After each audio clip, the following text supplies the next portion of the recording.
Télé 24 Live, votre réseau d'information.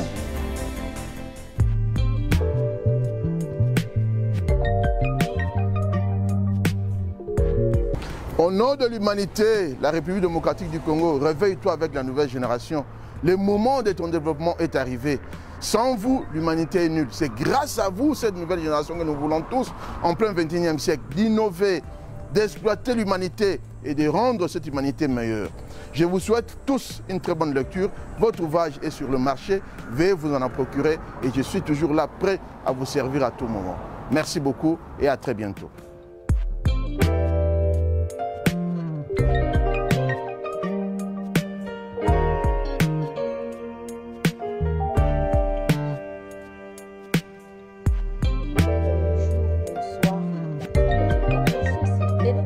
Live.com, mes alingai Julie Poyalama, Alain Kindeki, Toronto, Canada. Invité na biso tozane na ligne, Messie Roger, Canada, Ottawa. Toye, nenge toyaka chaque dimanche, pona kosolo masolo, ya mboka na biso Congo. Ba oyo nyonso pe balingi ba intervenir, boko kobenga na numéro na biso ezali wana 001 416 877 0966. Donc, pour nous rappeler, les sous-sondés, nous rappeler toujours la routine. Il y a Covid-19, donc il faut toujours qu'on continue à se protéger parce que jusque là, à Toronto, tout le monde est sous baka et comme mata et puis bazu ba mesure bato ba telle information lobby na ba journaux partout même na télé. Je crois à partir à lundi. Et que la sous ndenge za kito 20 personnes na ba feti na ba ni non et comme 10 personnes et puis ceux qui ba moni que nombre les qui na kati bo respecter ba réglementé ba ko masko ko charger je crois 750 dollars canadiens na mutu oyo a organiser feti oyo a respecter ba norme tendenge ministre na biso awaya Ontario APC ba consigne monsieur Doug Ford donc batunyo so balandaki bo yoki ba information de ba lobby donc ils ont en vigueur lundi donc ils ont sous plus de 20 personnes et comme 10 personnes ceux qui ont respecté en côté aux ala charger 750 dollars canadiens donc bon respecter parce que ba sali parce que ba remarquer ba cas et mati écoute combien na 409 cas il y a Covid, nde angwana basali susu ba mesure donc jusque là nde na lobaki qui se monate menzambe mtazo batela bien sûr mais il faut que se protéger là ta masque tozo ko taper période ya malili déjà malili température comment changer là ta masque na yo sukola maboko no souvent ou soit saler la gel désinfectant na yo parce que baka ya Covid-19 et comme komata c'est ça elon na loba no bando rappeler en kaka parce que batebele c'est comme si bazo mona net ezalité comme si esili mais esilité ezali kaka c'est ça elon na koloba sikoyo na pesi monsieur Roger bonsoir. Bonsoir maman Julie, bonsoir Ndeko Alain, j'avais espéré que vous allez bien. Oui. En tout cas, mbote mingi na batu nyonso o bazo kabiso na minute yo pesi maloba malamu pona makaba covid keite ezo zela biso na malili bandi yango pezo zonga makasi ezali biso pe na faiblesse ya kobima to bandi kobima yango pe sepeli ezongi makasi donc tomi batela ndenge ka kolobi nzamba batela biso et en tout cas mbote mingi na batu nyonso encore une fois et plaisir na mingi kozala émission voilà merci beaucoup maman.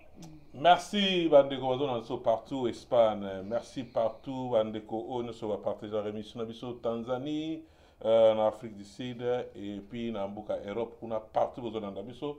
Merci na conférence na moni lelo penda rendez-vous ezali na moni batte Bazo répondre kokota bo sele ba senti lelo penda suspense la émission lelo makameze bele to loba o Italie RDC mais to kozanga te ko pesa information de bo moni titre émission na biso wana.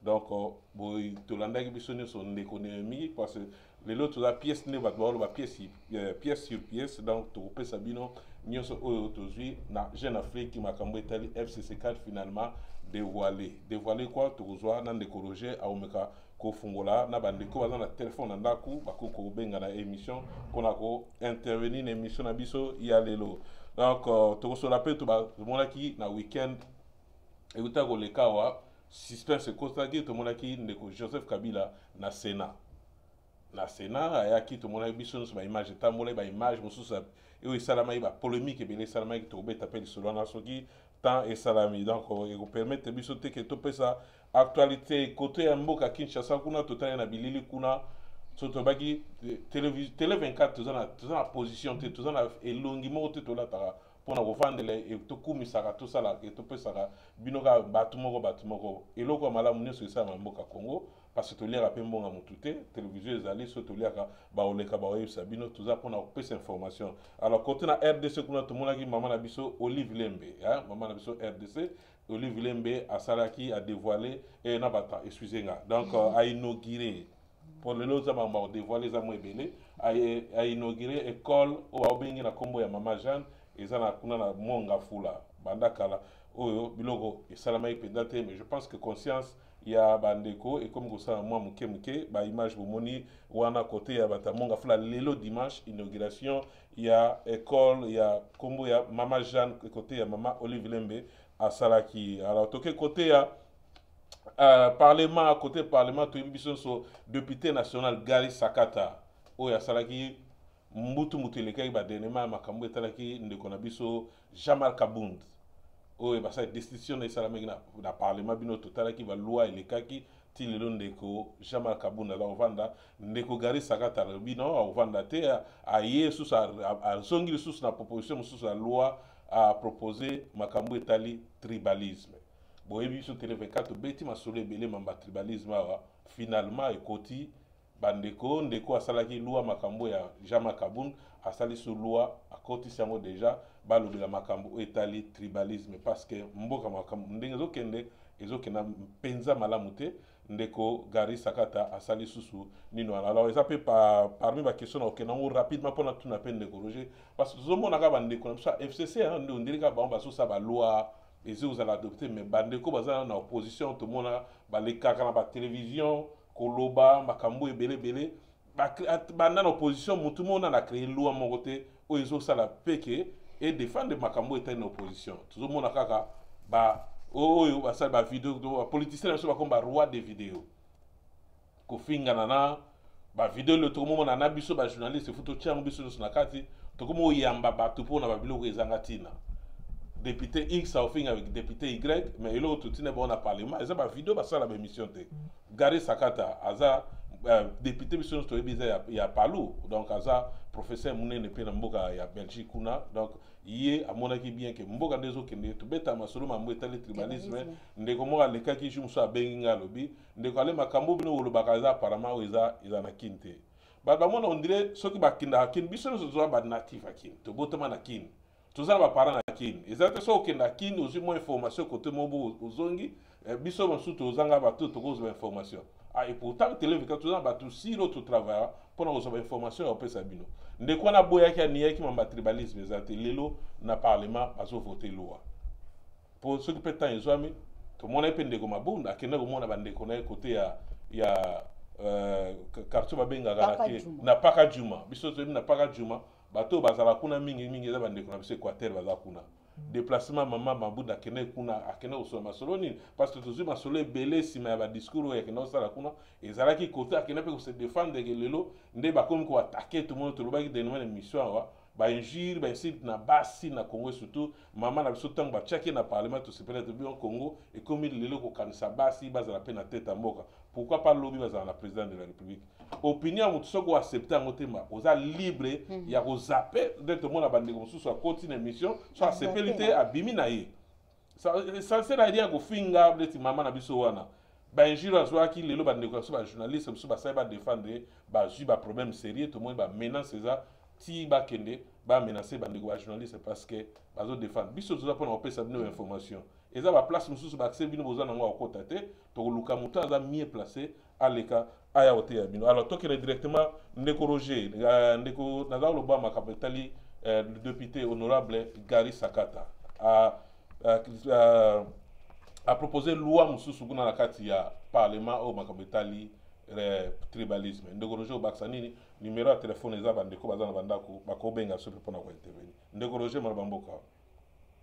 Voilà, je pense que pour une fois, total la couleur politique, total la objectivité à loi. Aux autres moments, totally, bon, loi en nous va publier en côté, mais on va les contours de la loi, ça veut dire que moi, détail Mickey à loi wana, pesi en haut. Et zo banini loi wana. Et zo qui ça par exemple, interdire l'association à caractère tribal. Ça veut dire association des Bapende, association des Mongos, association des élèves originaires de Kikwit. Balobi, on ne veut pas de ça. Tout ce qui a comme la connotation tribale, et c'est là qu'on a fait, entre autres, on a détail Balobi à Louawana. Balobi que il faut que les inscrits dans la loi Yamboka, que Moutouba nommé yo par exemple ministre, au Koki Kozwate yo Ozali Mungala, directeur à cabinet Mungala, secrétaire particulier Mungala, conseiller Lekinayo, Balobi et Koki jamais Kozala Bongo. Et moi je pense qu'il faut pas tenir même plus loin. Baloba par exemple parité est dans le ministère, paix dans le gouvernement. Ça veut dire que tout le monde dans le gouvernement, c'est que qui fait ça là? Par exemple, une primature, tout soit nécessairement bandeko ya Katanga, parce que le premier ministre du Katanga. Non. Aux hommes, c'est-à-dire que va conseiller banalité. Il faut une parité. Moi, je pense que c'est un bon départ parce que, et l'autre tribalisme, ça, c'est un cas, tu vois, tribalisme, comme ça, c'est qui te monite, n'a pas cet exemple. L'économie, c'est le ministre de l'économie. Acacia Nabosani Komboda. Oui, Acacia ministre de l'économie, oui. Voilà. Là qui n'a confié pourquoi. Comment yo aux ministre, secrétaire particulier Nayo, ta grande sœur, conseiller Nayo, ton petit frère, ton grand frère, directeur de la cabinet Nayo. Covid et Bomi les deux. Pourquoi? Parce que comment tu peux prendre des gens de ta famille au Tchabango tout autour de Nayo? On continue d'avoir le ministère sous tête au dans la émission. Donc ça, ce sont des choses, je pense que il faudra nécessairement qu'on combatte parce qu'il y a un des sauf il y a tribalisme.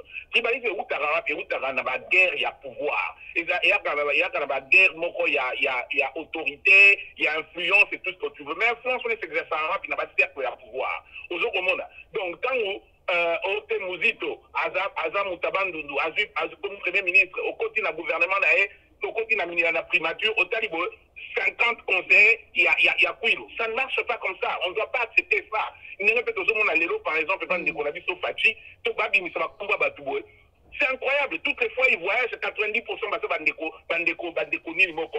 Et ce n'est pas normal. Donc, je pense que il faut qu'on interdise ça. Moi, je pense que pour une fois, on a dit son Gary Sakata, sa loi, cette loi-là, c'est une loi que nous tous, les Congolais, on doit nécessairement, en tout cas, dans le détail, jusque-là, dans le détail, on va faire ça. Mais tant que vous avez FCC, vous avez FCC, vous avez FCC, vous avez Lamuka, tant que vous avez loi Moko Oyo, et Zobongisamboka, je pense qu'il faut unanimement tout là-dedans. Et ça, me rappelle à la place aux Alarandés. Au moment que, par autant, la barbité, tout le monde Covid Oyo, il faut tout aider Mboka, et États-Unis, tout le monde qui est au Canada, tout le monde qui est en haut. La barbité, Tchabaline, de côté. Le peuple est galéré dans la Covid. La loi a été passée, la loi bipartisan. C'est-à-dire que les deux partis, les deux grands partis, évaluent des lois, en tout cas, la loi Sakata, cette loi-là, cette loi spécifiquement, là, où il y a une tribale, je pense que c'est une des lois que Moutounion se fait à habiter. C'est une bonne loi, il faut que l'on passe. Et c'est la meilleure priorité par les Congolais. Pour l'exception que par exemple, maturité politique. Vite, loi Sakata, UDP, c'est Télémi, MLC, Télémi, la Moukapé, au bazar, n'a parti même Martin Fayot a dit loi, n'a ndimi en haut, parce que Zobongi Samboka. Donc moi, je dis, cette loi-là, jusque-là, n'a pas contour, on va faire en haut, j'applaudis, je dis, exact problème, FCC, et contenu, contenu, c'est une bonne loi, il faut, et c'est la priorité dans le Parlement, la session. Voilà. Merci Ndeko, merci Bandeko Wazolanda Biso, to Télé 24 toujours côté les makambo etali tribalisme toujours. Bandeko, to pesa exemple nous soit tant ou B50D Ndeko naso Etienne Tshisekedi ya Mulumba. Abandaki makambo ya IDPS, soki totali na tangela bino bato ba leader o banda okuta mutabandundu toke na biso ndeko na sombo anke mazalaki okuta kuna balia ou batamayele batekwatele baza omona ba poto tanga batunyo surtout te omona ke azaki mutu azako sangisa entouré na bato amayele parce que politique ebeta maka ndeno ba ebeta maka partout na mboka mobimba parce que lobby ba élection ba nini mambebele esenga ke bato baza libanda nde basala na pesa pe ndeko exemple ndeko fachi alobaka ngo eza ba insulte te ba injulte abaki azan expérience te place azali politique nenga komi bato baza pembe na il faut ba pesa ye ba idée ba ni tout monde ko Kabila pe azaki penda makasi netali politique te tala ba o aza pembe na bango tokena ndeko na biso Mobutu ala na batamayele belé ba professeur kaza na ba pembe ala ko travailler na bango je pense ndeko fachi il faut travailler na bato baza penda maila tika soki ezande ba dazolo ba mambo tribalisme atika mambo sala batamayele baza mingi na mboka Congo et au sala bien que etonga pe cabinet na ye. Alors toke directement to bando pesa peu information côté SID batine so ba image awa ils ont compris quand même que il faut to tina mnoga photo na marché central ba comprendre que il faut ba beta politique pe ya libanda ne ba IDPS ba to so ba beta ba mo ba yango ba parlementaire debout to monaki ndeko na biso Serge Welos honorable aza secrétaire na position la bosse interne métal sport na kati ya SID to zo ba image bozo monana eza na marché central ba kende ko placer siège na bango kuna donc pour na ko conscientiser na mo Italie SID ba comprendre que il faut en intérêt pour na obunda na makambo yo Italie mboka donc eza idée ya bien pour na bandeko ya SID wala makambo tozui côté ya SID. Voilà, merci to avant to kene mamo Italie bakambo oyo titre na biso fal bomoni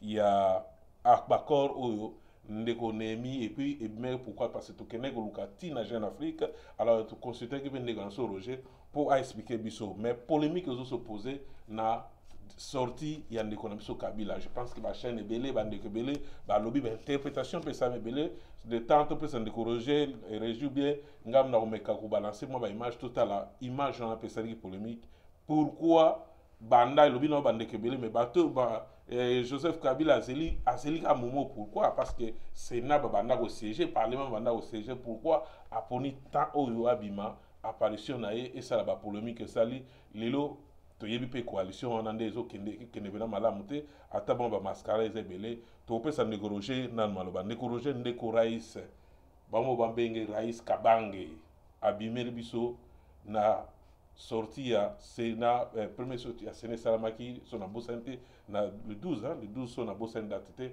to molaki ndeko Rais ayoko bimela biso na idée ni parce que ça déjà point de vue les années. Ndekouala, je pense que ce n'est pas trop tôt. Au moment où Bandeko Nabiso, Kabila, Joseph Kabila, Bandeko, Félix Tshisekedi, Martin Fayulu, Ndeko nyonso au bazar, les lots na scène politique au bazar, au Kambabiso, il faut, bazar la habitude à couper cet exemple. Moi, je pense que, premièrement, ok, on a nommé sénateur. Et il y a fait un honneur. Un sénateur, il faut d'abord na origine ya morana. Sénat et outi na mot et un mot grec et outi na mot grec ou ezoko la kisa mukolo sagesse c'est tout ce que tu veux. Et les chambres mort on dirait à passage. Donc yoba chayoana c'est un honneur, ce n'est pas un déshonneur. Problème nabi se outa karabinde kolanga et outa on a le fait que mutakanisation comme une poste moroboé. Oroko qui t'a jamais na poste assez. Le premier ministre a comme ministre ezali problème. Na histoire ya Congo na sire les Canada ambala moko au monde de premier ministre moko comme ministre. Je pense que c'était Kengo Adondo à moins que je ne m'abuse, a comme ministre, je pense il y a affaires étrangères ou quelque chose comme ça. Aux Oromona. Donc le problème qui se pose des années et à l'IC Nambo Canabiso, on crée des exceptions. On crée des exceptions, Namakambo, il ne faut pas créer l'exception. Ce n'est qu'un exemple. Pour Kabila que de venir se présenter au Sénat, c'est un exemple, il y a respect à l'institution, il y a Mboka. C'est un exemple, il y a respect, il y a la loi, il y a Mboka. Ce n'est pas parce que Ozali président, Ozali ex-président de la République que okoki koya na parlementaire, ça veut dire que yo rend président et ça dit que non. Tout le monde a un partout, tout le monde a un pays belé que Moutoupa Azali pe Azalaki soit en France. La France, le président, les anciens présidents Azali, comme membre et à conseil constitutionnel. Mais ils siègent, ils ont des bureaux, ils siègent. Par exemple, Premier ministre Tony Blair, Azaki Premier ministre Tony Blair. Le Tony Blair aujourd'hui, il est conseiller, il y a Kagame, il est conseiller dans le pays Belé. Il est en cabinet à consultation, on le consulte, il voyage, il se met à sa place. Ma poste, c'est ma poste de mon unité. Ça veut dire que pour moi, d'abord, il y a cet élément-là. J'applaudirais encore ceux qui ont que le lobby n'a pas à assister à débat parce qu'effectivement, le Sénat a besoin de sa sagesse. Ensemble, Masolo Mboka, Baloka Bakabila a yebi Masolo et Mboka na niveau Mokorobo ya Roni. Donc c'est quelqu'un qui va venir dans le débat à Kokolo Balabonga à 0 bozo kenesa ma 0 bozo kendesa pia. Donc, pour Nangaï, c'est quelqu'un qui doit participer parce qu'il est là à Zaye Moroté, à Rosana assistant, à Rosana assister, à Rosana bureau, à Rosana Belé. En tant que sénateur, il a un bureau, il a tout un cabinet à lui. Donc, c'est-à-dire que c'est quelqu'un qui doit participer à la vie de ce pays-là, Naran, Azanango. Et ça, on dirait que ça poste symbolique. Ce n'est pas un poste symbolique. On veut de sa sagesse, on veut d'abord que le pays bénéficie de la sagesse à vie. Il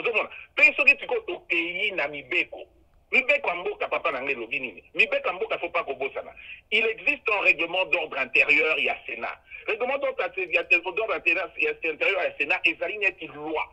Parce que ça a voté. Bandimi yango balobi voilà. Et lobby nini. Et lobby que sénateur a dit, azali tenu, nazo paraphrasé, azali tenu de ba obligation, ndenge moko na ba droit, ndenge moko na sénateur normal. Il n'y a pas d'exception de Konangaï. Parce que le sénateur a dit, il y a été pendant 4 ans, vous faites ça des salaires. Non. Il a le droit de démissionner. A va dire, la ligne parce que nous avons un business, nous avons Dubaï, Chine, Hong Kong, on a tenté. Tu comprends? Mais s'il accepte ça, il est tenu. Donc le débat dans le baron, c'est différent. C'est complètement faux. Pour qu'il y ait un règlement d'ordre intérieur, il y a Sénat. On a posté un article, mais parce que nous avons un article prochainement, mais au moment c'est bien dit. C'est bien dit. Donc, quelque part, il est tenu d'être là. Il y a un respect des lois et des institutions. Que le président Kabila ne se présente jamais au Sénat, c'était pratiquement un affront dans la loi Mboka, un affront dans l'institution à l'Abisso. Parce que ce n'est pas normal, Azali n'a quitte. Qui s'en est cocotique à la vie de thé.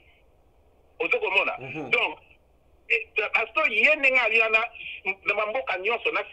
président et aussi ce commis chômeur. Bapé Sakaï Moussala. Encore Madame Moussala Morobo, Mboke Lobi, voilà, où Yoko Sala. La Moussala pour les États-Unis au monde.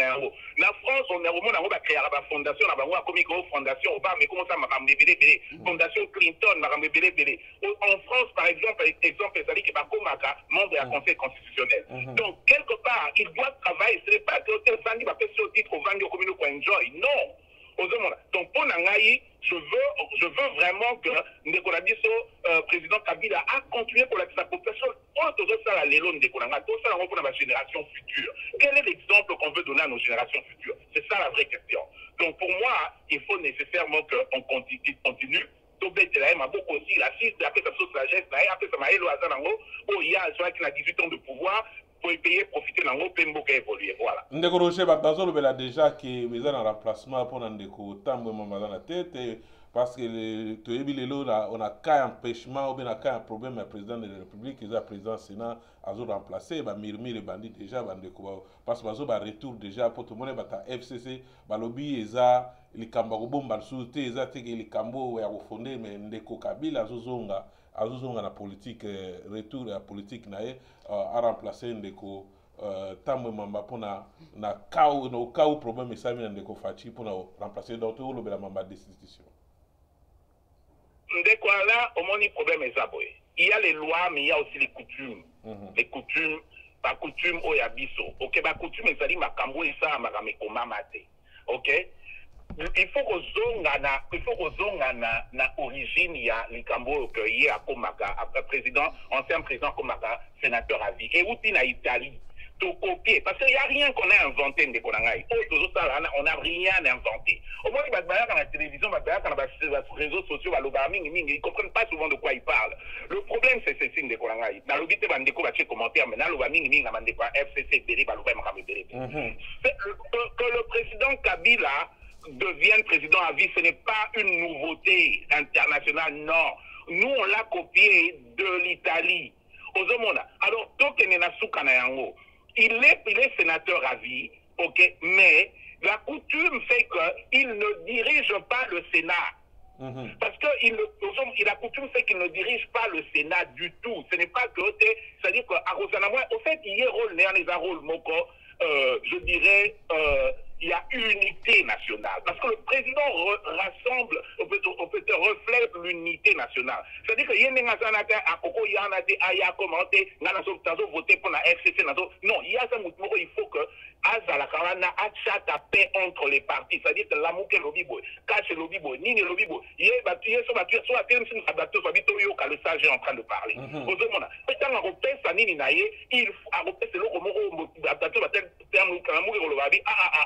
Le sage a parlé, tel a parlé. C'est-à-dire qu'il représente au sein du Sénat une certaine autorité, il faut aller au-delà des clivages politiques et partisans. Alors, à cause de cela, il ne peut pas gérer le Sénat. C'est-à-dire que jamais on recommence présent au Sénat. Parce que même dans la jurisprudence, il y a exemple, en Italie, peut-être bateau, doctorant en droit constitutionnel. Doctorant, ça veut dire, nous avons préparé doctorat na droit constitutionnel na l'université en Italie, à Tindalenga, document libéré, na Tangaki. Et c'est à quoi confirmer sur la émission. Je n'ai pas une jurisprudence où un ancien dirigeant italien a dirigé Sénat. Je n'ai pas cette jurisprudence-là. Mais je pense que si on suit la coutume, il ne peut pas. Donc cette option-là ne marche pas que Yaya comme un président à Sénat. Non, it's not gonna work. Donc, ce que je peux dire, mais encore une fois, beaucoup a dit ça, et Zamboka Tororo jamais.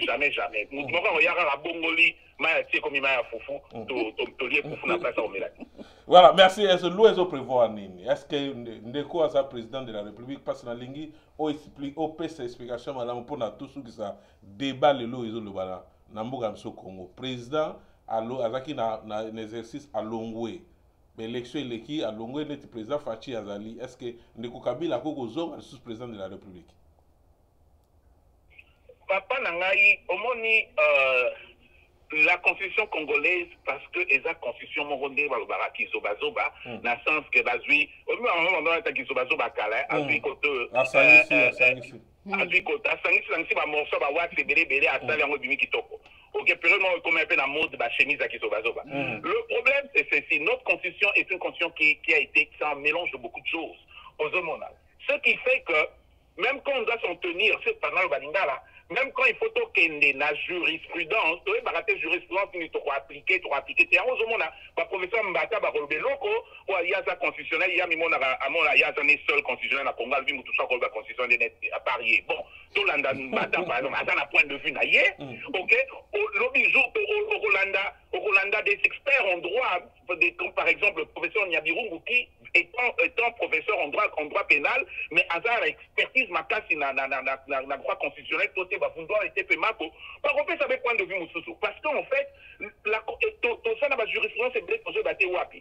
Problème, il y a Kabila et une jurisprudence à suivre. Il y a un azolo banalobi boy. Nga quelque part, il y a un point de vue mitigé sur le fait que Fachi a changé cour constitutionnelle. La cour constitutionnelle ne peut pas être une cour politisée et politique. C'est-à-dire qu'au point de vue qu'il y a un sens, il y a parti, il y a parti, il faut que ça une cour objective qui dit le droit d'une façon objective. Ce qui est la cour Morizolo bien, ça veut dire que le dossier en la question opposée n'a pas constitutionnel, on va décider oui ou non. Mais selon les points de vue séparés, on a parti nous faisons le babalobi, jamais notre constitution ne le permet pas du tout. Ozomona, et logique que, ici, là, selon l'article de encore une fois, devant l'ordinateur, on a témoigné sur l'article exact, mais, non, il peut. Mais comment ça n'a été? Baye na nouveauté. Baye, bango batimbre babi bon toke na débat na parce que facha comment on bête la bango tout a comment changer cour constitutionnel comment ça n'a été ba juge assita. Pour bango idée na bango c'est nini. Bango idée na bango para qui babi OK. Et ça baye baye que débat kozala sur le fait que troisième mandat ou pas un président peut rentrer après un mandat alternatif. Babi OK. Même sujet dans la Cour constitutionnelle. Mais Fachi a Virunga a changé le juge de la Cour constitutionnelle. C'est-à-dire qu'ils savent qu'ils ne vont plus aller au Sénat avec ça. Il y a un mot moni, sujet nayo titre nayo lelo, les accords. De toute façon, tu as kanaki que accord est dans le détail, mais au-delà de cela, ndeko na biso ngoika sanji aye alingi apesinini alobi voilà non. En fait, biso idée na biso zali que tozo kende tozo sur la déjà pour que le président va banda ko voter na parlement. Ça veut dire quoi? Ceux qui va voter président na parlement bakati basui basali raccourci.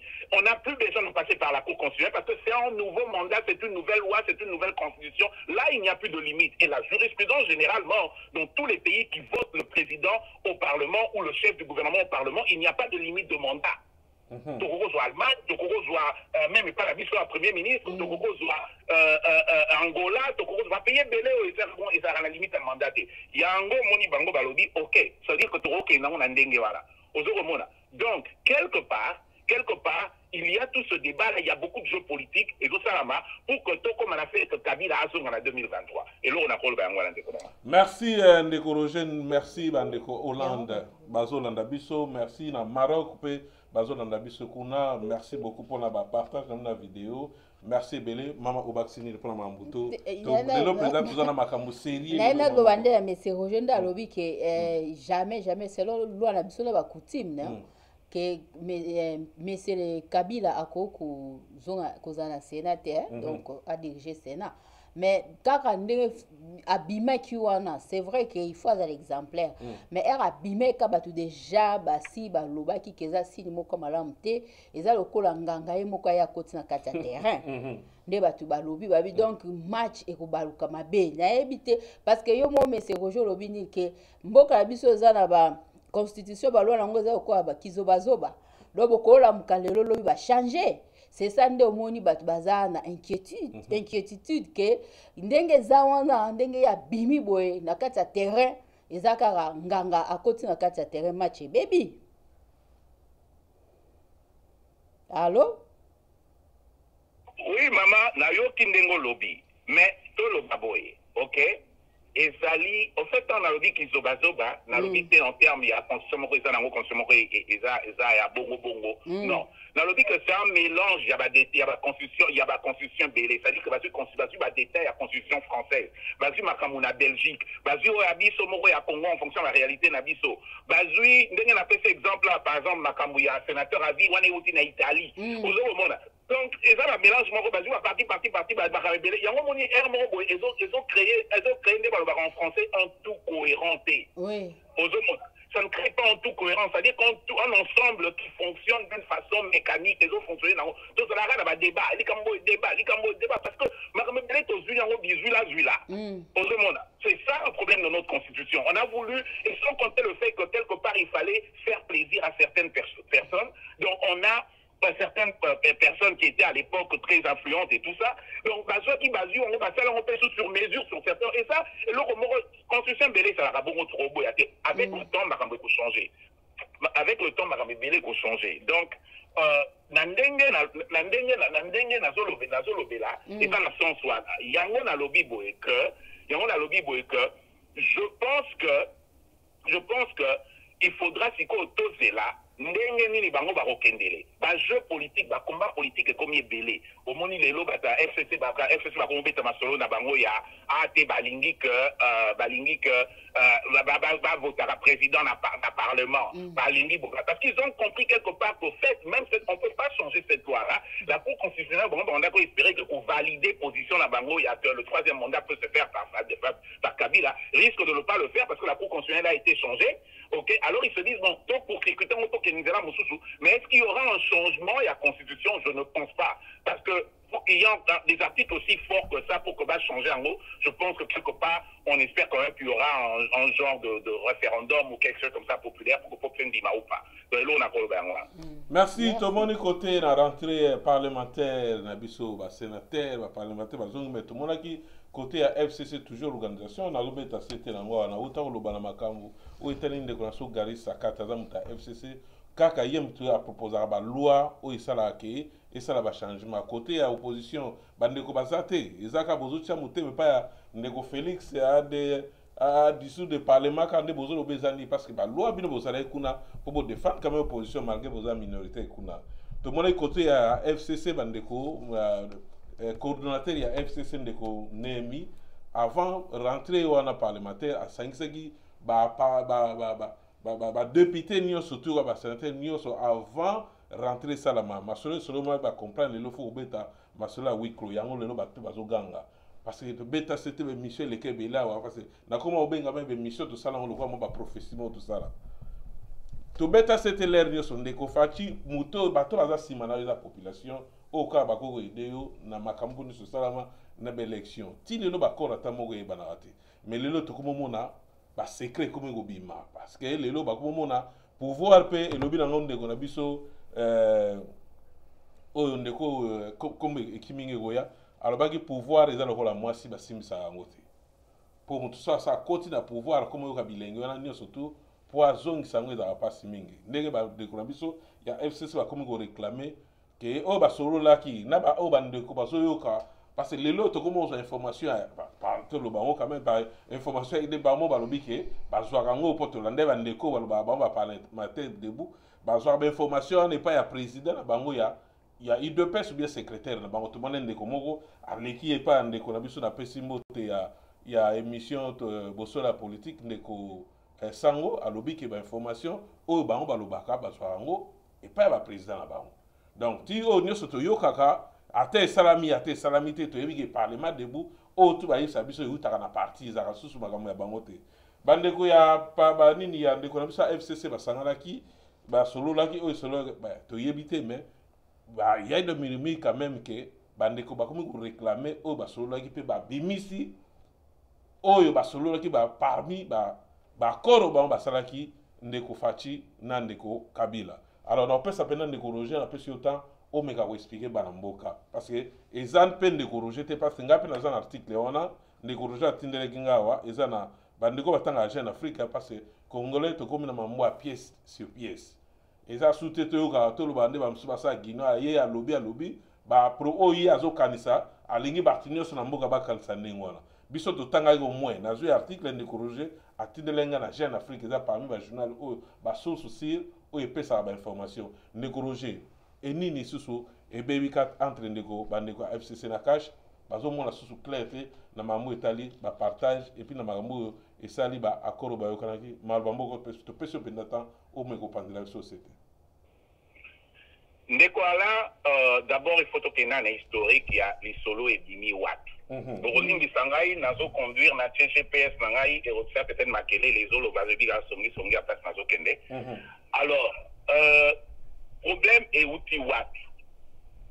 Problème est outil wapi. Et ça dit que batu ya FCC basalaki réunion na bango.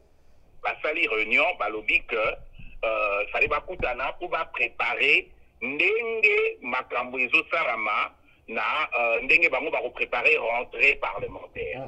Alors basalaki réunion na bango privé ba bengisi bao ya bango ba parlementaire ba bengisi ma ba autorité na bango et tout ce que tu veux basani.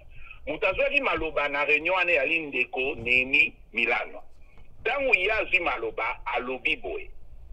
Alobi na réunion na ye alobi kote bango pona bango bazo sepelate na ndenge que bamoni ndeko na biso bandeko na biso ya cash bazali ko respecter nini te ba accord o bango basalaki te mais bazo respecter en te na ba point ebele entre autres ba point o bango bazo respecter te selon bango ezali ba point relatif na gestion ya pouvoir et surtout après 2023 balobi que ba détail est belé entre autres par exemple point oyo que bango ba sécurité ezali remaniement ya ba juge ya cour constitutionnelle parce que selon bango il fallait pas essayer de cette façon là ezali que ndeko na biso FCC bazali ko buka on a selon bango bazali ko buka nini comment tu appelles ça accord na bango ba point accord na bango deuxième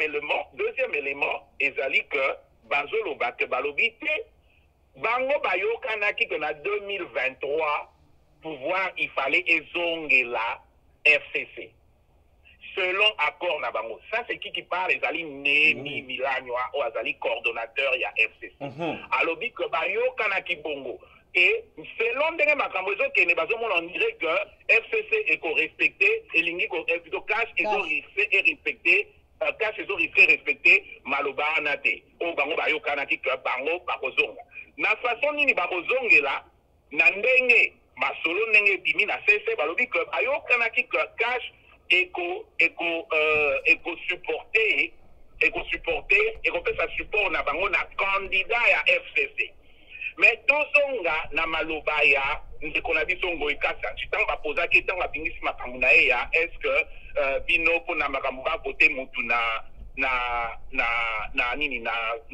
parlement bapozaki question balobi est-ce que ndeko oyo bino bokopona comme candidat azali ekozala ndeko Kabila ye Ngoi Kasa jalobi oui candidat na biso naturel ezali ndeko Kabila eza mutu mususu te ça c'est ndeko Ngoi Kasa Njikiladi ozokomona donc quelque part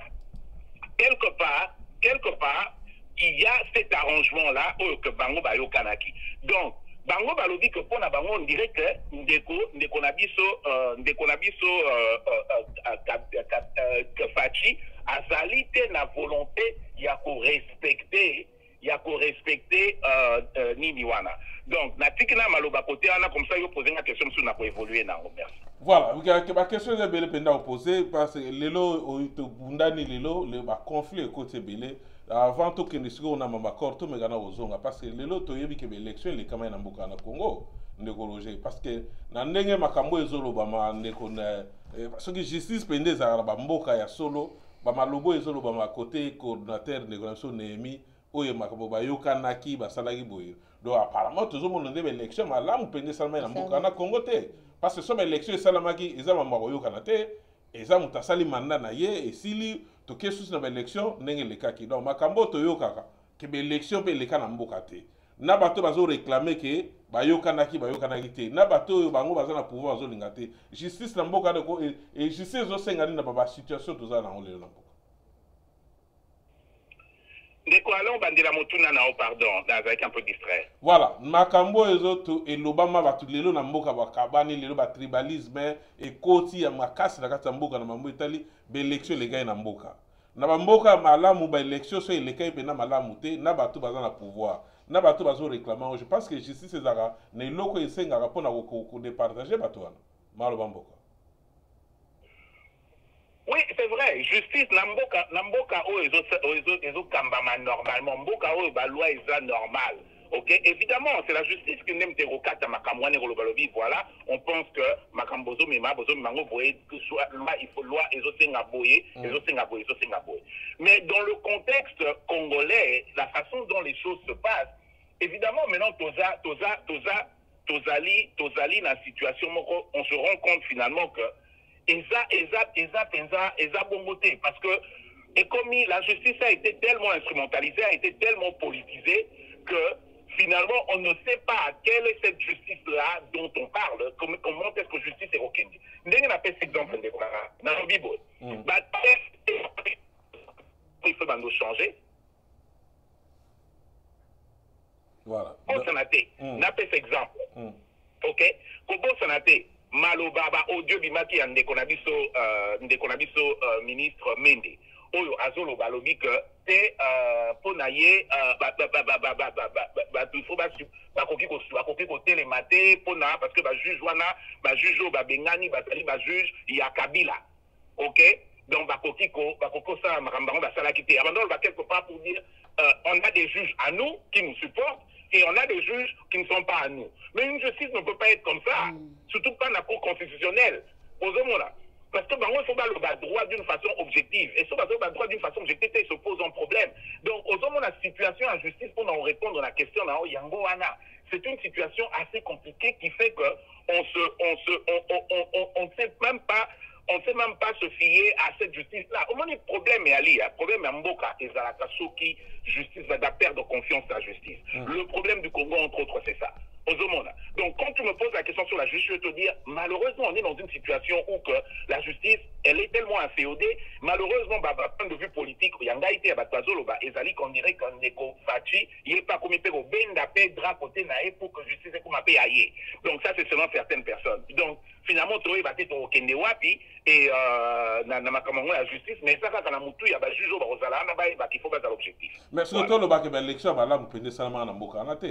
Parce que les lois comment réclamer accord d'abord va solo là qui c'est-à-dire que bah yokana gito bimisa mutu boye pour lobby biso peto zo à partir na biso biba mais ça sont quelques mois ba détail parce que bande ko bazo les belé ba donc côté ba yeba pena ba accord où ils a dévoilé ils a nini o ndekonemi azo telemela lens ndekonemi azolo ba boye pona ye alobika et koto ça ma boye parce que bango bazali te ko respecter bazo respecter accord na o bango balobaki te et le plus choquant na accord wana toyebi déjà deux détails eloko toyebi en gros na accord wana ya lik ezali eloko ezaki relatif na gestion ya pouvoir gestion à pouvoir bango balobi ke ezosalama na façon mo bayokanaki te et surtout pona transition oyo ekosalama omoni ndeko moko atiaki vidéo moko na télévision alobaki ndeko na biso Fachi azoloba que selon ye ok azali komona avant comme président azoloba bi stratégie ya Kabila ekozala apona mutu moko achaye wana pendant 4 ans mutu yango a gardé le pouvoir et puis il a gardé l'équipe et puis il est à Ozonga dans 4 ans. Donc moi je pense quelque part qu'on est réellement dans ce scénario-là et cet accord au Bango Bazo dévoilé et ça en fonction d'un scénario on a prévoyé qui selon Bango nan de Konabiso Fachi que bombe la biso qui biso de Ozonga dans 4 ans. Ozonga si dans 4 ans Ozonga neni yo vandara wana biso to osama comme la biso ndenge na lobby cour constitutionnel ko valider que Kabila ko Ozonga pour un 3e mandat et au moment opportun Bango Baroya. Donc pour moi, on est dans cette situation-là et les détails sont confrités. Il faut se dire une chose, c'est que les détails, on va dire ici. Bango pe bazo ningisa muke. Nalandi lelo ndeko kabund na meeting na sala ki na bato ya UDPS alobi bango jamais bakotaki na pouvoir na arrangement politique moko te. Donc makambo ba ezoloba ma eza alokuta. Bon, c'est vrai. Et puis ça, on toujours que le deal là-bas bimisa yango jusqu'à là-bas bimisi deal yango te. Donc, quelque part, on est dans cette situation-là. Aux hommes, mais ndeko kabunda zobosana. Ye wana kaka zalaki na délégation, ya lobi que eza to comment la pouvoir na arrangement politique te. C'est bon, mais ye wana ki na tanga mataki cheval. Parce que ça va arrangement là bango ba ça makamna bango moki mombe baki babimai ba lobi on a finalement trouvé un accord. Aux hommes. Donc ba valida ki accord ya liboso. Bon, c'est bon, mais quelque part l'accord existe, le FCC est en train de menacer pour dire Torobimisango ndam on a liboso yango to bimisi. Oyami balé Torobano bimisaka Torobano bimisaka. Donc total nenge okene mais toroyo ka ba détail belé mais on a motuya ezali que ba yokaki na 2023 que bango va supporter bango FCC va pouvoir et puis la gestion à pouvoir ndenge ezali bango bazo sepelate na makambo ebele ndenge ezokendele entre autres la nomination à cour constitutionnelle changement à la cour constitutionnelle il fallait pas ça la mabongo et ça a mis d'une façon correcte entre autres. Voilà, donc voilà, distraction on a bien na uta loba wa ndekoroje moni o koi place on na la loba. Oyo neso tozomona ba meeting eza boza passe bozo linga bo la lisa peuple. Tout le bango l'air nous surtout à Wake, négociatif il faut à la côté à peuple parce que ils peuple on a sauvé yena simanae. Mais bateau peuple va dire maïe les mingi, tala les situation va ça le peuple va diviser dans le peuple on a pour na et facha à la peuple à la sima ya fachité. Tout l'année nego kabunda nego roja ou tout le bango mais pour na beta moi c'était yao. Asala ba vidéo ebele to cha lobi oyo akubenga Joseph Kabila mutu mabebo benga endoki ba vidéo ezali parce que lobi yo biso to amuté ya mabe mais toujours rappeler que Kabunda lobaki parce que tant oza mokonzi faut yeba ba vidéo faut yeba makambo sala pouvoir les hommes mabino wapi po boko ya na mutambo ezate même bato yo salaki bi meeting o matili kolo lobi eza même bato yo ko sa bango lisusu o lobi ke arrangement ezaki te ndeko loja souligner yango. Tout le monde qui est na likolo ya cheval. Il y a pouvoir, tout le monde Roubert a sabi voilà, il y a pouvoir. Voilà ce qui donne le pouvoir. Voilà ce qui donne le pouvoir. Biso to landa ki yango. Archive ezali. Mais le local yo moko vandi sous ce qui au salle meeting au bosso cha peuple wapi. Parce que dans minute même to lo ba même parlement de bonnes za au pendant makasi. Bandeko bazaiki ba animateur ya choc poto tanga ba komo na bangote. Est-ce que tout le monde ba ça sur la vidéo? Malgré ma photo bozo tinde la bozo la sur les lots que boyokani na batu intel na batu gauche mais moi ni na bino sorti na bino médiatique ezali pena malamu mingi te parce que yango ka moke so kangisa bino na ndenge ezali ndoko roche parce que toko fanda pe mingi wana te situation mboka na biso ezokende mabe mingi parce que nde ezokende na toyeba ke situation politique ekosuka mabe na mboka Congo. Toyebi ndeko wana Kabila soka bimi za message donc bimane za toujours ba message soka bimi eloko mobo après faut salam ndeko mama uto loba siko alobi ba joueur ba beti ba koki ko chabite nganga imoka bimi c'est-à-dire que pour na rappeler ndeko Fachi to solo la ki na mone solo bien te bonga mona yenana na yeba na ndene zoleka ba msuku ba bengo alobi corruption ko te ko koma pena ya mudongo pena tombeau ouvert na kati ya ba parlement wana que yo boya ko voter loi yemoko asa wana na tela zo pesa mbongo donc situation ko manine na situation donc za crise mune na politique au sein mate soit ndeko Fachi so ramoni e yo kene biente aolinga de to baka nazo pola na dame na panzango kaka comme ça to bandela match mususu maloba mboka pa to liga po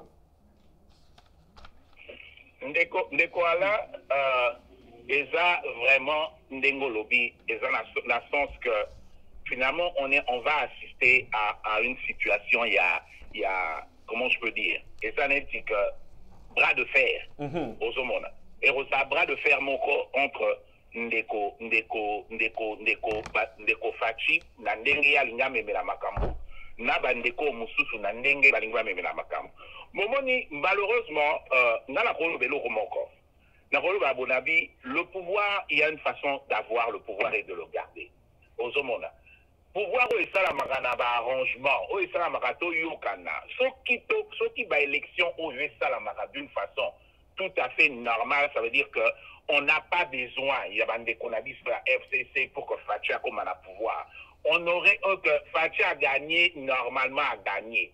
Ou la police a police tenir tout comme un apprenti aux alentours. Moi, je dis quelque chose. Dans le banc, on a émission, on a lobby, première année, deuxième année, total. Totikango. Mais total, la deuxième, troisième année, on a une émission, on a vu Makamba Sole Bandi. Makamba Sole Bandi parce que finalement, en 2023, je pense que Fachi se serait déjà imprégné un peu na Abi, na Lamba, il y a chef d'État, à Romesana, pour comprendre Maramé Bélé et tout ce que tu veux. Ils vont aussi comprendre que finalement, ce n'est pas si sorcier que ça. Au moins, il y a le monde de Konangaï. Être président de la République, c'est un travail. C'est vrai que c'est un travail suprême, mais à la fin de la journée, c'est tant au monde a au monde que ce n'est pas aussi sorcier que ça. Et là, tu seras en prestige, mon robot, mais tu seras continue à 4 ans, en fait, c'est bien, mais à la fin de la journée, c'est un boulot. C'est-à-dire qu'il y a on se retrouve en entrevue à la chef d'État à Kalebele, ou à Longwe, à Vandi. Je me rappelle une vidéo na YouTube, à filmer président Lissouba, à l'aéroport, je pense à Londres ou quelque chose comme ça. Un passager normal. Un passager normal, solo ligne normale et tout ça. Donc c'est pour dire quoi? il y a toute cette mystifier un peu ce rôle-là, président de la République, d'une façon tellement drôle que Moutoussa va continuer peut-être à se rendre compte à au fait. Ce n'est pas si compliqué. Ça pourrait est-ce que d'abord j'ai fait ma cambo nyonso. Je pense que c'est là où que l'économiste a eu DPS n'a fati bakomi. Bakomi n'a point que bakomi tout n'a pas dit mais attends. Tokomia, on n'avait même pas besoin de ça. Qu'est-ce qu'il fallait sacrifier, sacrifier. Qu'est-ce que l'on peut changer? On a ce qu'on va se rendre compte que il est assez allié sous pour comprendre qu'au fait, ma camobile, on a ça la guine en bon côté. Donc, comme il peut se dire lenga. Donc, dans les jours qui viennent, on verra un bras de fer incroyable s'opposer. La question n'a mingi alina, ndenge toujours comme session parlementaire réseau Fouama. Session balobi qui session budgétaire. Mais comme que, bango bazolo bango babi budgétaire mais makamwe belé to na mesa. Entre autres, bango balobi toza na motion ça déjà il y a VPM Gilbert Kankonde, OK, babatseli makamwe belé na makamwe nae, bazana makamwe à Ronsard, bazana makamwe ya Kasakata, balobi bazeli ça mais peut-être baochango de côté, bazana makamwe belé oh balingi ba traiter na session soit dit entre guillemets budgétaire. Donc, quelque part, on est devant cette situation-là. On verra beaucoup de choses venir, beaucoup de choses ekobima, tout observer, mais je vous promets que déjà, nandenge tozo kende, ba détail, il y a petit à petit, nandenge tozo kende, ba détail, il y a corps et robandobima, moko.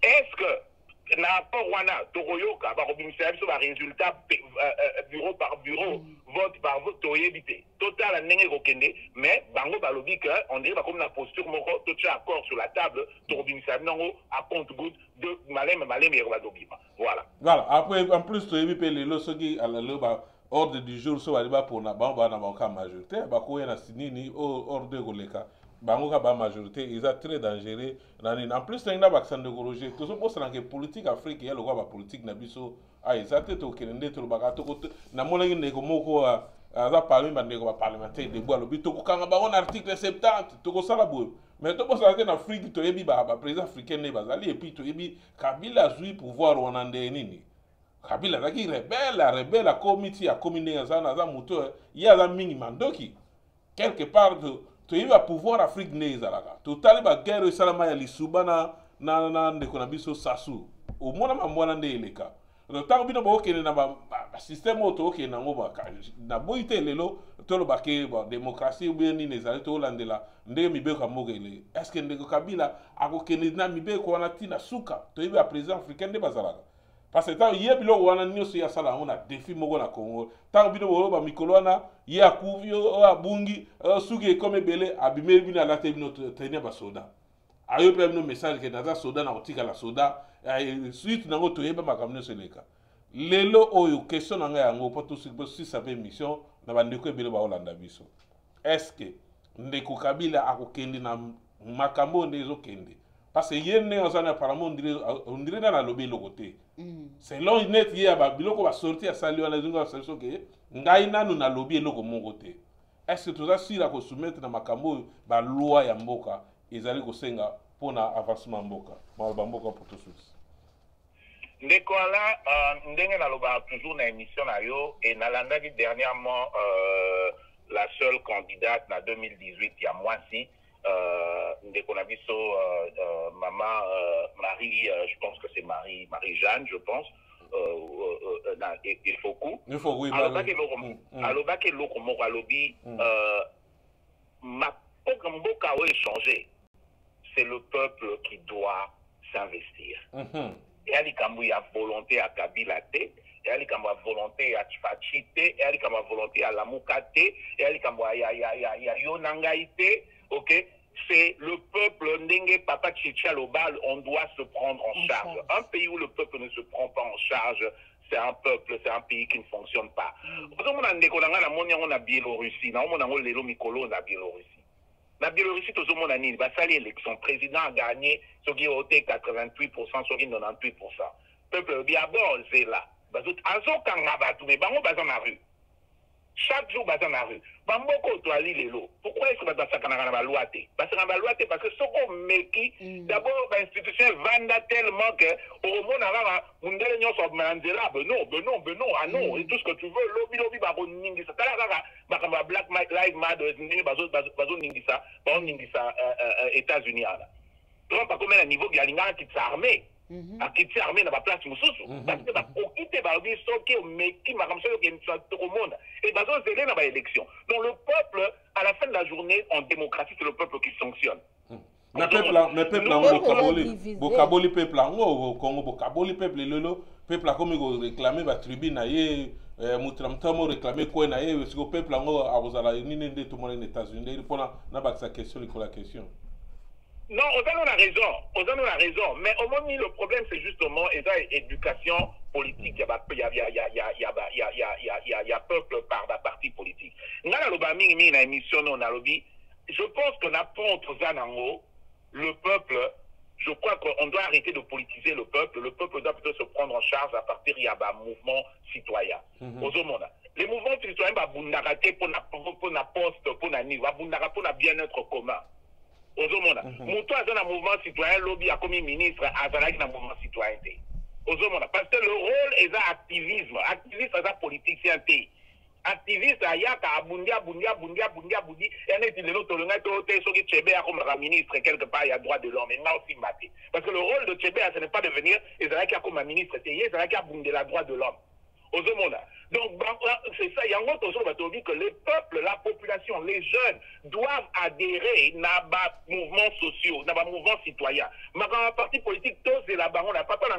Il y a un vote. Est-ce que nous avons un membre de parti politique au Canada? Nayebi pe ba te belé te ba membre nayebi ba te bete ba pas membre parti politique na États-Unis kuna azana membre ya parti républicain ou tout est membre de parti démocrate dans la neko ba na États-Unis ya ba congolais tout est ba pays mususu to yebi mais ba ko ba ba voter à chaque fois républicain démocrate tout est ni ba voter kana ba en fonction à kotala avandi donc comme il y a ba élection bi Trump a lobbying Biden a lobbying Trudeau a lobbying oh musuba auto pour na Nicolas azolo banini intérêt dans la carte zanini intérêt dans la carte ya Ligue Nicolas na moni tout voter ba conservateur tout voter républicain doit être voté démocrate. Le vote citoyen doit être en fonction de l'objectivité. Et comment c'est en fonction à choix politique? Aux demandes. En fonction à choix tribauté. Au tenga naza mutabandu na voté Fayulu. Naza Mungala na voté Bemba. Naza Muluba na voté Fachi. Naza Katanga na voté Katumbi. Non. Le peuple doit choisir en fonction de l'objectivité. Ce qui est commis à point wana. Ça veut dire que bateau union so bazo yé la soana et aussi maraté. Parce que Ogoya so baby simbo ko dit que lobby ozongate. Donc ce qu'on pose la question est-ce que Kabila ako ndimate. Papa, na point to ali to a besoin Kabila ndimate. Na auto bano en habitala. So comme na point wana ya président. Facher au timbe la masodanga au timbe la bi ah, il y a eu un ordre mayanke, ma oteshina à la fin de la journée, a même qui armée ya na été armée ezana yete mtafuta ngona mbongo, les gens l'état mtefuta. Ngam na so futa armée, c'est qu'on a en bangeleni. Facher commence à se rendre compte des choses. Fatia commence à se rendre compte de la généraux en alliance, banani, bangonio sur la combe de toyer bien la possibilité de comboter. Ah oui, mais Kabila a tenta futa, on a manqué du marana ministère à finance, même la signara, ba futa, bango, on a budget. Du coup, Kabila puissance n'est où tu as. Il commence à se rendre compte de quelque part finalement qu'il y a une mystification, il y a Moutou, Nani, Mouron, Azazoi spécial, Azani spécialité. Papa, sera de la spéciale, mais à tout le monde à cas, aura avion à Kenara, Dubaï, pourquoi voyager raté? Pourquoi il y a quelque part, on soit côté avion quelque part, on soit pas au Kangaï. Donc, quelque part, rien de Moutou, on a pas sa vendre avant, on a dit, eh, bateau, c'était comme tu comprends? Parce qu'il le sait, il le sait. Voilà le lobby bien placé. Donc, quelque part, on a besoin de tout Kanisa Kabila rechanger, tout est rechanger. Papa, ça doit continuer dans la mentalité, on a Congo ko raté. Parce que le lot de Kabila, le but de Kingani, le but de on a 4 Congo ne bazana sur combien de millions de personnes. Mobutu mso azana 4 wana. Kasavu mso azana 4 wana. Kabila mso azana 4 wana. Fachi mso biso so bazana 6 mois lelo. Tant qu'on a 40 ans, bana mso va réfléchir à Bongo. Merci de continuer dans cette réflexion là. Oui. Merci de connaître monsieur Maloba. Na biba papa na biso tant tozo ko la biso ba belge tant bazaki ko ya bazaki na moko ba ko 500 misala makazi. Voilà, ba belge bazaki na confiance même il y a ba pour à l'époque ba benga ba capita ba donc nettement ba superviseur. Mundela kei atiki na bino sipebona munde ko na bino noir. Alors qu'est-ce qu'il faisait bazui Mundela olongo la lunette na ye o ya miss wana. Azui angwa che na kiti na ye. Donc wana père za obese le soma solo. Atiki lunette na kiti na bi moninga na ki olia. Pour souvent alors que ne soit azui repos midi a ozongati ba 14h ba 2h dans ba 2h 14h. Azongi atiki lunette na bi na ki olia atiki ba lunette na nga. Oya ko sala te. Tangu na oya na ko tuzwa lunette na lati. Ba lunette wana ko laksanga mutu ala ko sala te. Alors ba ko la sonne ba yeba ki lunette wana te. Ba yeba ki te lunette wana soko kitisi mayele na ngwesili ba za ko sala kutu oleka munele suka zawa. So munele za sala mona sala pemi mamuke. Mais so ka munele tiki neta o soka kutinga na tiki ga musala na oyoka makamnanga. Eza problème nekoroja autour ba tout à l'heure. Neko Kabila tozoba parce biso bazo bang sa biso pe to ngala za Congolais. Eza bandeko ba likamuke yeme ya lobby. Azo faire croire biso que que mutu wana saka très fort lobby na onde goroje. Tanga zonga na ndako abi me bato bena baba yuma po nyoso tu lobby no ba généraux ngana ofuta wana mbo na ngaiti. Ataku tazana armement na yesu di armée na kingakati wana combien de bato bazana Kinshasa place wana. Ndeko ala nalobelo moko ya pesa anecdote moko ndeko nanga mona osolane afinga fatia wana tembe. OK?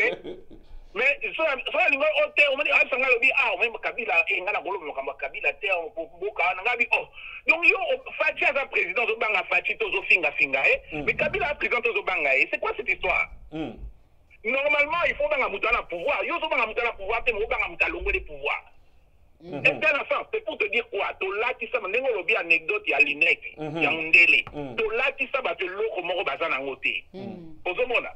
Tola qui si bango loko moko zate alors to comment poser ma question o excusez nga na sens ma bete ndengo poser nga soki c'est quoi aboyi. Soka lingine ko ndongwate. Soka kufite. To banga ki l'an 2000 mo kime kufa? Non.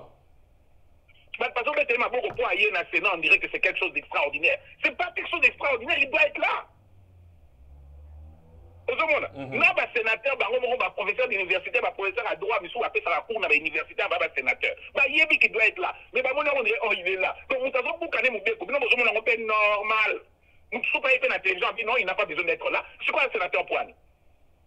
Voilà, merci de répondre en tente de passer na ba selo au mot pona opé sapé mama maloba bandeko fachi bandeko ai de PS tu vandi 37 ans na mama ba parlement debout wana bolimisa ngai na ebike si manamo ba kosa na biso ba vidéo nde ba mesana 37 ans ba mensonge à parlement debout ba oleka Kabila kufi Kabila salibo fe ka Etienne soka ke kaka makambo bazawa yebisa biso lelo ba isorana pona nini moi gani pe ezali soka lobby moi verse poto moni batango ba et comme le gars ba église ba pasteur nde bazo bonga bandimba zaka na ndinga sa ba parlementaire bazo kuf o ba yaka osoma te ya lokuta ba pesa bango bazo tikalika nde baza maintenant o lelo ba kosa ba iso ba vesta sike koti na yiku ba biso ba komna ba car ba biso ba voyager ba ke ba nimbe ba o wana ba tikala pona ba iso armo ya lokuta kokosa est-ce que ta oyo iza kokosa ka ba tumakambo oyo yo zanango batina nga video moko ndeko mo explication kutazo pesa totali yango na mama na bibe muto azo makambo azo loba batinenga exactement na sens mo te mais batu ba entourer azo pesa moi écoute na kanata mama loba ki exactement parce que ezaki pena na sens ngabi voilà parlement debout donc mutu nyo sa oyana o histoire de tellement peuple a comme na nzara mingi a comme préféré ayo ka mensonge est-ce que ndeko kabund nande ko ngai to secrétaire à IDPS comme kiminga ndeko. Est-ce que na tango penda toza parlement debout na tina toza penda na besoin le roi.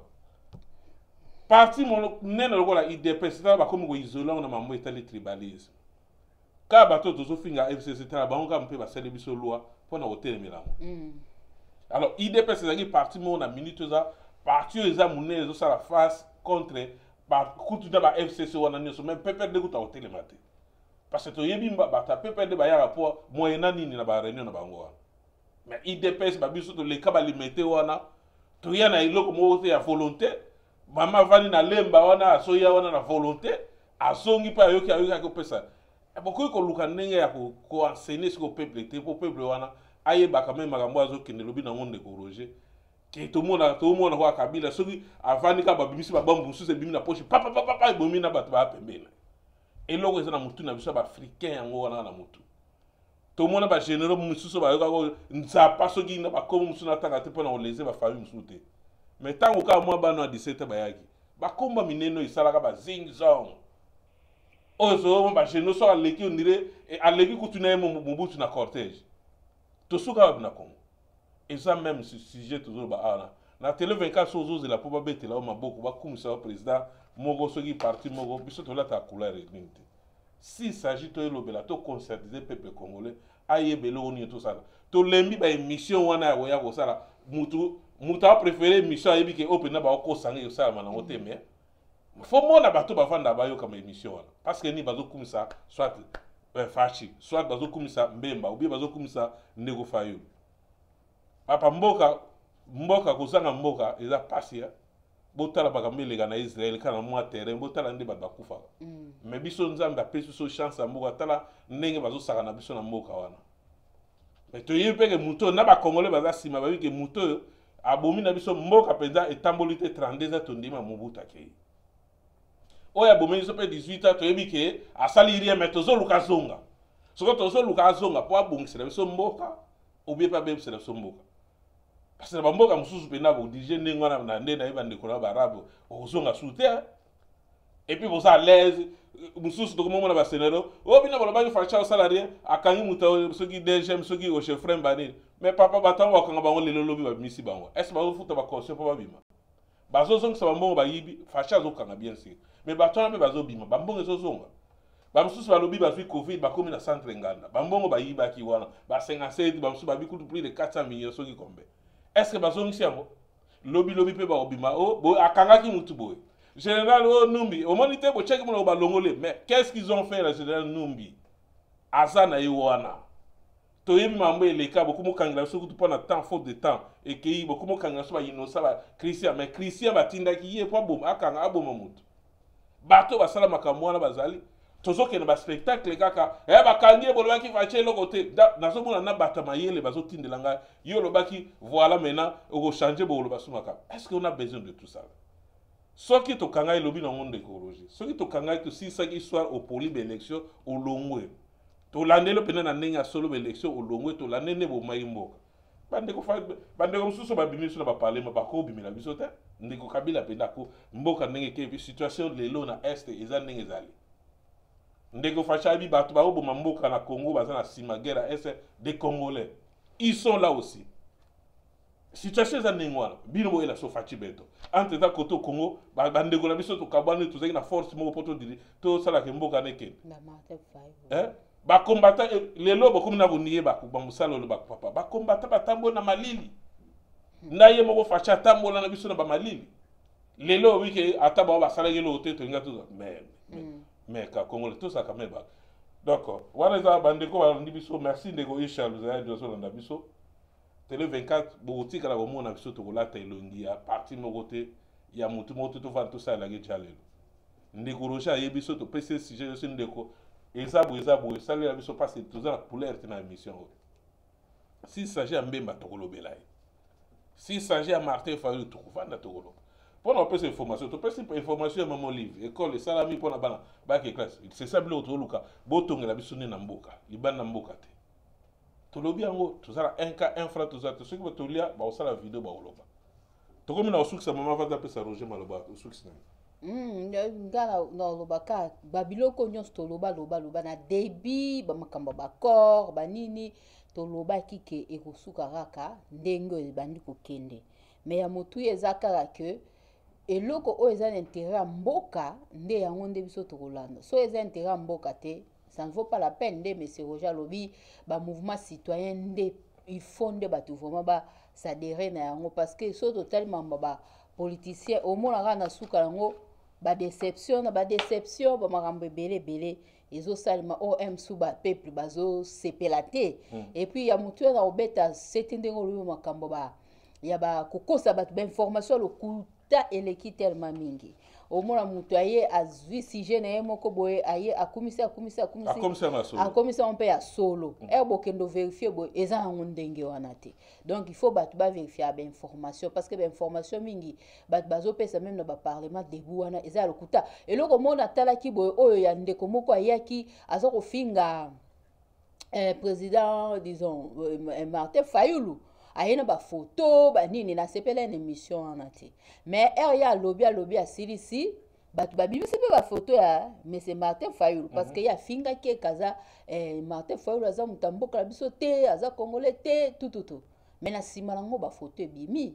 Donc pour vous dire que politique ezande bat baso memela otende na loba dernièrement ya ba haine ya ndenge wana tout ça ce que ça pour l'intérêt mboka et que ba wi que papa na biso Martin Fayulu aya opesa un plus sagesse na ba roboya Barbo était parce que o yaza na pouvoir nde tozolo ba corps ya ngwana ebimi bakutana na Kabila bon siko soki nga eleze kam sanga zaki soki comme kalikambo ya Martin Fayulu ba yini okanisa likamoko nazo comprendre muto bako yina plus eza okuta za pouvoir na ndenga mabete parce que bango ba sali accord na Kabila mais Martin Fayulu oyo ekomi ya haine ozomona bat bakoti ba haine bon c'est bien le quoi ba sali pe loi wana ya tribalisme pona kata ke ba voter loi wana parce que to moni yango même awa na mboka na biso batu msusu na loba déjà makambo ebele bazaki ba camarade mais ba kabwani kaka na makambo ya politique.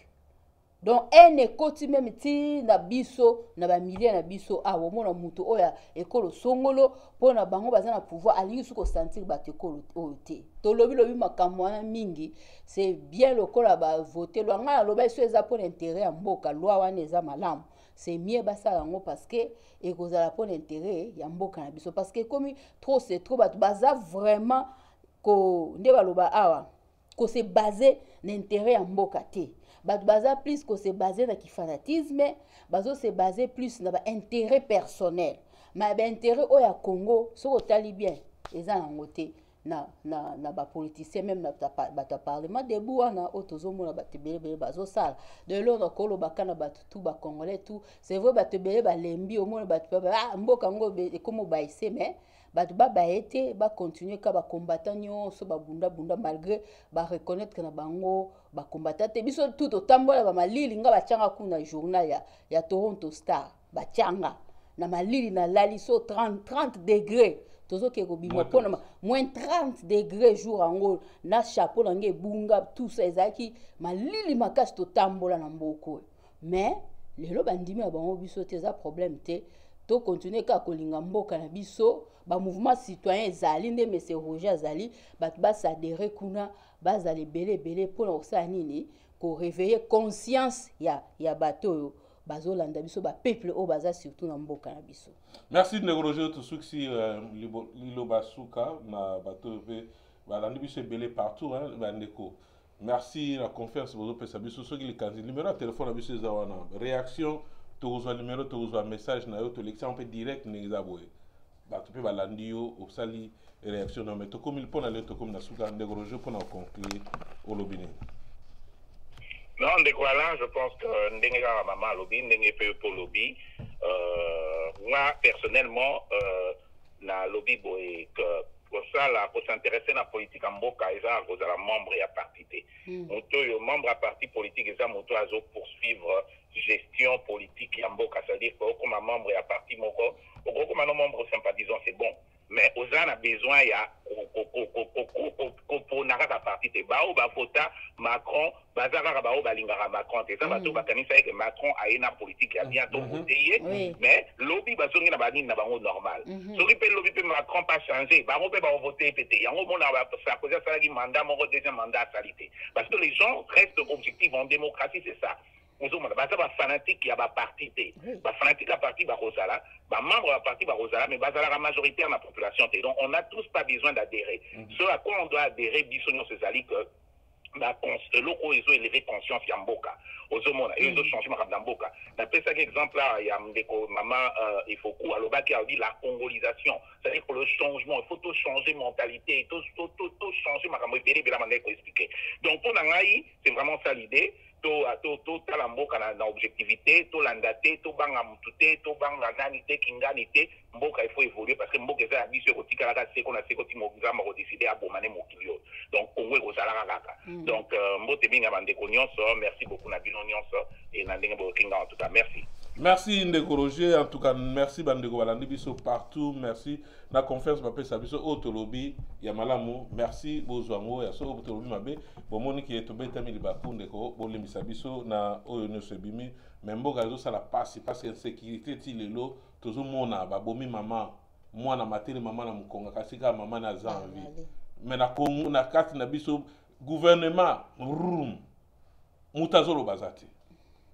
Les autres ministres sommet fallait ça la pousser en 2021 pour la raison la Covid mais entre temps tout le monde a barré nous sommes minés les salama les cambo y na est wana ezanini oyo aussi la raté bel fachi ndeko fachi toujours rappeler yo kaka bino ba bo finga ka batu bani biso toujours rappeler bo pesa biso la munoko na caméra au poto comme ça maloba bino place zo kende toujours mona bibembe wana me fachi message za nini na bibembo wana ndezali musala misala ma partout kimi ko tanaka Congo bana mboka ba sepe na mboka na bango to baki pa nini etika la soko biso na biso bana mboka to bomana mais apparemment bande tout ça la biso nde tozo kasa bana mboka me bazo kufaka eza rappel bande ko balandi biso merci bande ko oyo pe balanda biso to kuta to vendredi samedi dimanche to za wana pona opesa bino basanga Congo. Merci. Pour la bande ko na biso ya awa Canada, tout ça la ngote mais tout ça la ngo bande ko Canada, communauté congolaise ya Toronto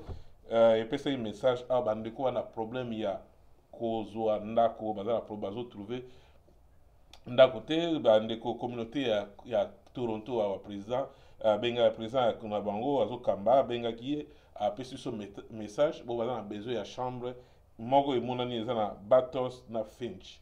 Ba prix ndako o eza commercial moye to pesango na télévision ezate mais so za besoin na problème ya kozwa ndako contacter biso chambre ezali Batos na Finch omoni milieu wana pesa moi bien au contacter biso ou bien contacter directement communauté congolaise à Toronto ba opesa yo information d'ailleurs ba opesa plus d'informations o ebande nini o que nous ala kuna merci bande walandi biso Isha merci Isha Sosongi merci ndeko Marc oui na merci batebele Bazola na biso partout, merci ndeko Nathalie Lama na Maroc, oh Maroc bazana ligne, bata Tanzanie na bosa libinote na yebi ke bozana ligne, merci belé, bandeko na Espagne, ndeko na so Patricia mama na biso, ah la kombo ekimingai awa, mama na biso na voilà, mama patience tomboli na Espagne kuna zolanda biso, mama Jeannette kuna na kati ya Hollande pe bazolanda biso bazolanda so partout ba kombo tutangi te bandeko limbisa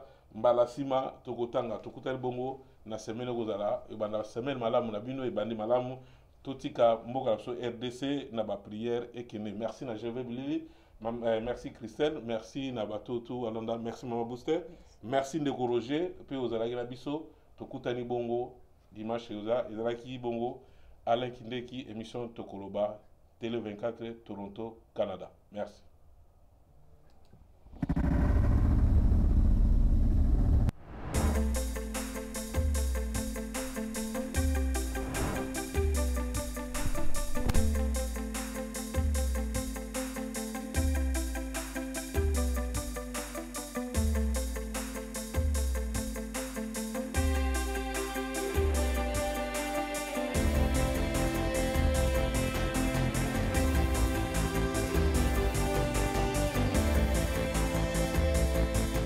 Télé 24 Live, votre réseau d'information.